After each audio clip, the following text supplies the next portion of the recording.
परीक्षा। देवगढ़ की रियासत के दीवान सरदार सुजान सिंह काफी बूढ़े हो गए थे। उन्होंने महाराज से विनती की कि अब वह कुछ समय परमात्मा का ध्यान करना चाहते हैं।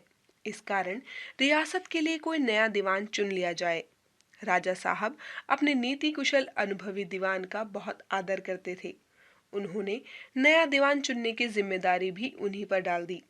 अगले दिन प्रसिद्ध समाचार पत्रों में देवगढ़ के लिए एक सुयोग्य दीवान के लिए विज्ञापन निकला। जो सज्जन अपने आप को देवगढ़ रियासत के दीवान के पद के योग्य समझते हों, वे वर्तमान दीवान सुजान सिंह की सेवा में उपस्थित हों। यह जरूरी नहीं कि वे ग्रेजुएट हों, मगर हष्ट-पुष्ट होना आवश्यक है। मंदाग्नि के मरीज को यहाँ आने की आवश्यकता नहीं है। 1 महीने तक उम्मीदवारों के रहन सहन, आचार विचार को परखा जाएगा। जो उम्मीदवार इस परीक्षा में खरा उतरेगा वही इस पद के योग्य होगा। इस विज्ञापन ने सभी जगह तहलका मचा दिया। ऐसा ऊंचा पद और इतनी आसानी से मिल जाए, सैकड़ों व्यक्ति अपना अपना भाग्य आजमाने के लिए चल दिए। देवगढ़ में विभिन्न राज्यों से नए नए लोग आने लगे। सरदार सुजान सिंह ने इन सभी आगंतुकों के आदर सत्कार का बहुत अच्छा प्रबंध किया हुआ था। हर व्यक्ति अपने आप को सर्वश्रेष्ठ दिखाने की कोशिश में था। सब ऊषा के समय टहलते और अपनी हुक्का शराब की लत को छिपाते, लेकिन मनुष्यों का वह बूढ़ा जौहरी आड़ में बैठा हुआ सब देख रहा था कि इन बगलों में हंस कहाँ छिपा हुआ है। एक दिन नए फैशन वालों को सूझी कि हॉकी का खेल हो जाए, शायद यह हुनर ही कुछ काम आ जाए। फील्ड बन गया और खेल शुरू हो गया। गेंद इधर से उधर ठोकरें खाने लगी। देवगढ़ वालों के लिए यह खेल बिल्कुल निराला था। पढ़े लिखे लोग शतरंज और ताश जैसे गंभीर खेल खेलते थे।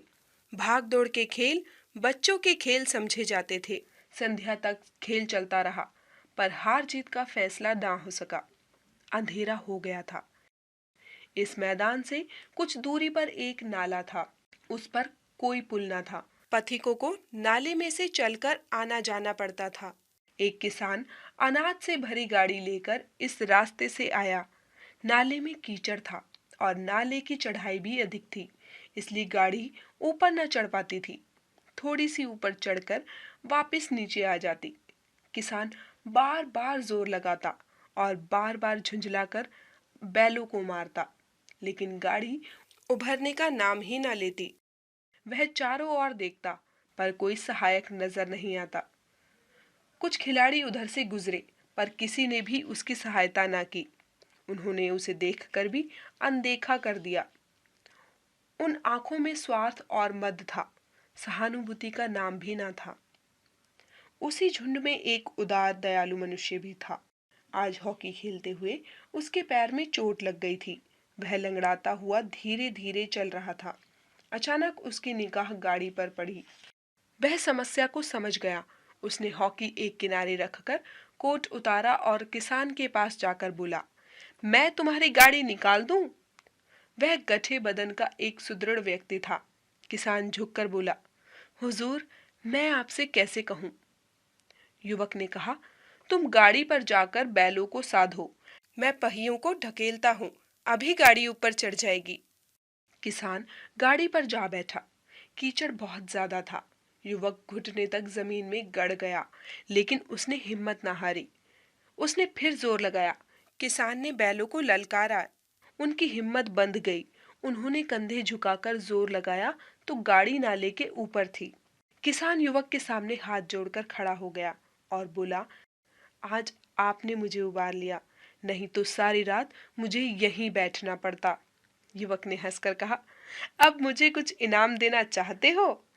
किसान ने गंभीर भाव से कहा, नारायण चाहेंगे तो दीवानी आपको ही मिलेगी। यह सुनते ही युवक ने किसान की तरफ गौर से देखा। कहीं ये किसान सरदार सुजान सिंह ही तो नहीं है? किसान उसके मन की बात भांप गया। महीना पूरा होने पर चुनाव का दिन आ गया। संध्या के समय राजा का दरबार सजाया गया। सभी उम्मीदवार दिल थामकर बैठे थे।